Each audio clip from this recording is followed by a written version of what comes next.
आज Doubtnut app download करें। Doubtnut पर अपने सभी गणित, रसायन विज्ञान, भौतिक विज्ञान और जीव विज्ञान के डाउट्स का करो सफाया। बस प्रश्न की फोटो खींचो, एक ही प्रश्न को क्रॉप करो और तुरंत वीडियो सोल्यूशन पाओ। अभी डाउनलोड करें। हाय स्टूडेंट्स, प्रश्न है एक संबंध का उदाहरण दें जो ना समतुल्य है, ना सममित है और ना संक्रामक है। सममित तथा समतुल्य है लेकिन संक्रामक नहीं है। समतुल्य तथा संक्रामक है लेकिन सममित नहीं है। सबसे पहले तो हम दोहरा लेते हैं कि ये तीनों संबंध क्या होते हैं। समतुल्य, समतुल्य संबंध, सममित और संक्रामक।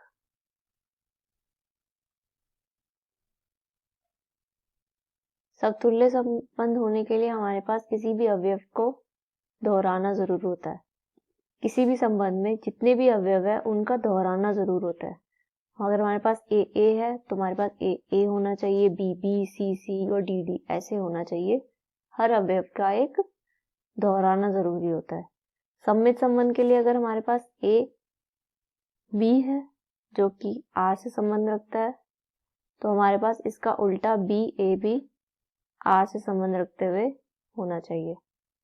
संक्रामक होने के लिए अगर हमारे पास ए बी और बी सी हैं जो कि आर से संबंध रखते हैं तो हमारे पास एक ए सी अवयव का जोड़ा भी होना चाहिए जो कि आर से। सबसे पहले प्रश्न में हमें दिया गया है ना तो संबंध समतुल्य होना चाहिए, ना सममित और ना संक्रामक। इसके लिए हम देखेंगे कि सारे अवयव दोहराने नहीं चाहिए, ए बी बी ए नहीं होना चाहिए और हमारे पास ये तीसरा ए बी बी सी हो तो हमारे पास ए सी नहीं होना चाहिए। तो इसके लिए हम ये लिख सकते हैं आर बराबर ए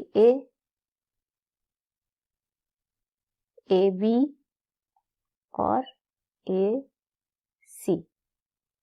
इसमें हमारे पास ए तो है लेकिन बी बी और सी सी नहीं है, इसलिए समतुल्य नहीं होगा।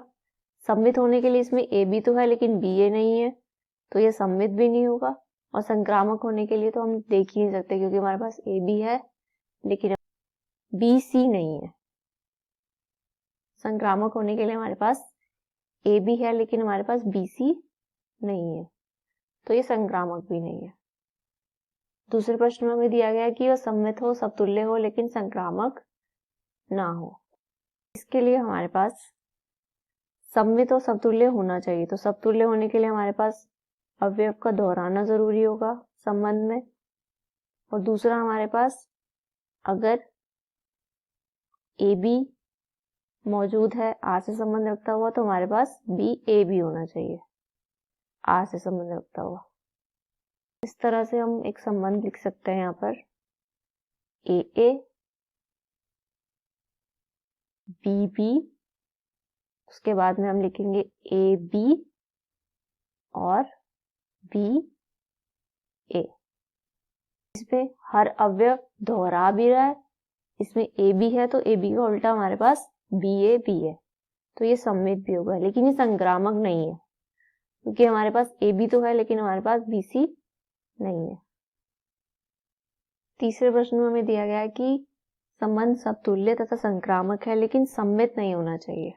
इसका मतलब है हमारे पास ए आर से संबंध रखता हुआ होना चाहिए और संक्रामक होना चाहिए, यानी कि ए बी और बी सी मौजूद हो उसमें, साथ ही साथ उसमें हमारे पास ए सी भी होना चाहिए जो कि आर से संबंध रखे। लेकिन ध्यान रखिएगा हमारे पास उसमें ए बी का उल्टा बी ए नहीं होना चाहिए, नहीं तो ये सममित हो जाएगा। ऐसे ही हमारे पास बी सी का उल्टा सी बी भी नहीं होना चाहिए ताकि ये सममित ना हो, और ए सी का उल्टा सी ए भी नहीं होना चाहिए उसमें। इन तीन चीजों का ध्यान रखना पड़ेगा इसको बनाते हुए। तो हमारे पास संबंध क्या आ जाएगा, हम लिख सकते हैं ए बी बी सी सी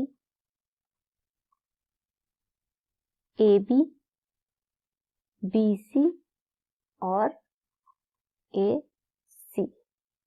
ये संबंध हमारे पास आ जाएगा। इसमें हम देख सकते हैं कि ये समतुल्य है क्योंकि इसमें हर अवयव दोहरा रहे हैं हम, और संक्रामक भी है क्योंकि हमारे पास ए बी है, बी सी है, तो साथ में उसका ए सी भी है। इस तरह से ये प्रश्न हल। कक्षा 6वीं से 12वीं से लेकर नीट, IIT, JEE वो एडवांस के लेवल तक 1 करोड़ से ज्यादा छात्रों का भरोसा। आज ही डाउनलोड करें डाउटनेट ऐप या व्हाट्सएप करें अपने सारे डाउट्स 8400 400 400 पर।